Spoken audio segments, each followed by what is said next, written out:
Hi everybody, in this video I will be talking about how to save as much money as you could while working in the US on a J1 visa. As you know, if you are on a J1 visa, you can work in the US for only up to 5 years maximum if you get an extension of 2 years after the initial 3 years of the program. Of course, it is assuming that you are going home after the 5th year to comply with the 2-year home residency requirement. And then after 2 years, then you can go back to the US either on a J1 visa again or an H1B visa. Please subscribe to my channel if you have not done so already, and check out all the videos that I have created about teaching and living in the US on a visa. I also have a Facebook page where you can follow me and check out the resources I am posting there, including other international teaching opportunities besides teaching in the US. Some of the items I'll be sharing to you might be applicable only to Filipinos that send money to their families in the Philippines regularly. Yes, if this information is new to you, it's a Filipino thing to always think about sharing our keep with our families. If an item sounds weird to you, like when it prompted you to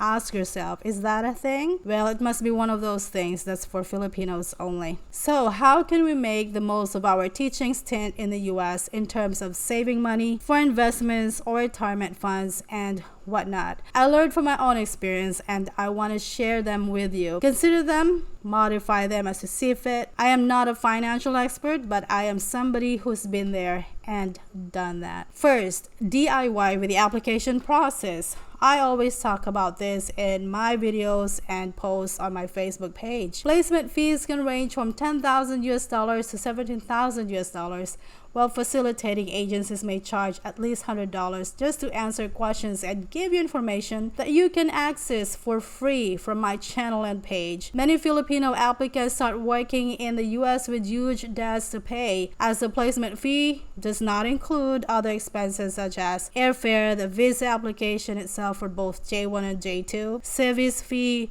FCE passport application, other things like driver's license and show money, among others. It's not fun trying to survive as you navigate your new life and work in the US while drowning in debt. Build your application funds. If you are determined to apply to be a teacher in the US, you should begin building your application fund as soon as possible. This will help you avoid having to take out too many loans.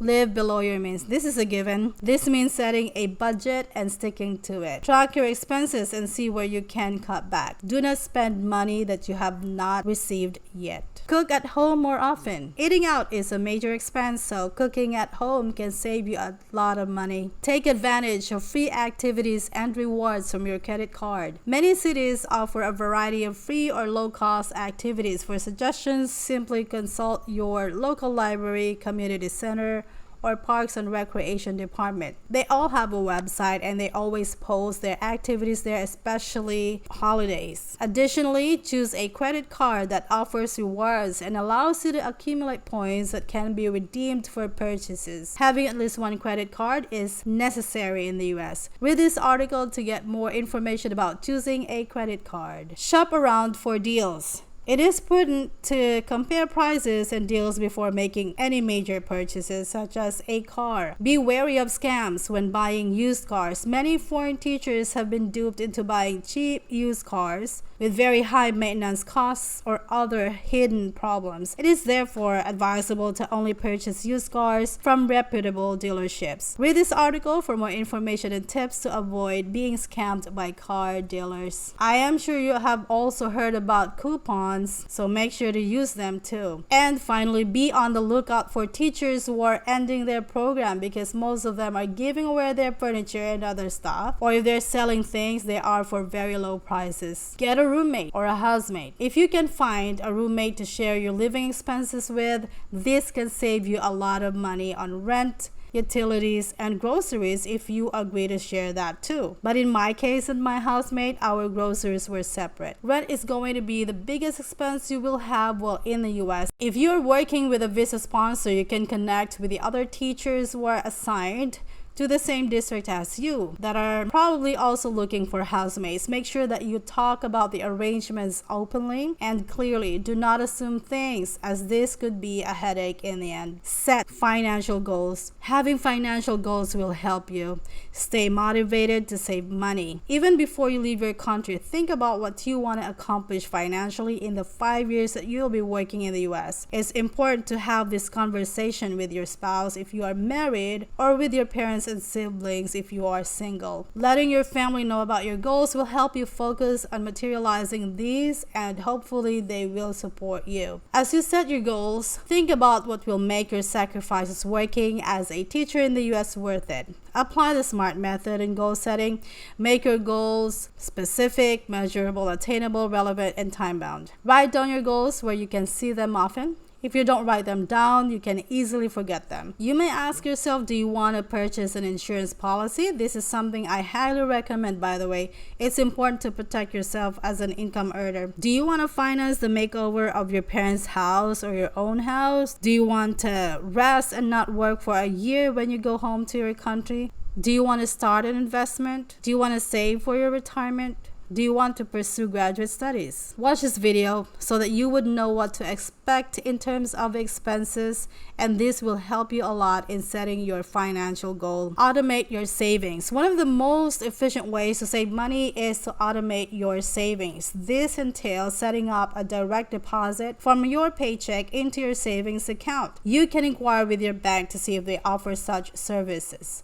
Some teacher unions also have a cooperative where a portion of your salary is automatically deposited into your account in the cooperative. You may want to consider that too. When you are ready to return to your home country, you can simply withdraw your savings and earnings from the dividends. Don't touch your savings. Once you've saved up some money, resist the temptation to touch it. Only use your savings for emergencies or major purchases. There are banks that have what they call Smart Money. It's a reloadable card that you can use for purchases and paying for services. It's safer than credit cards, especially if you're going to use it for online purchases. You can assign this card to fund your daily and other fixed expenses so that your checking account can be used for your savings. Load this card with your monthly or weekly budget.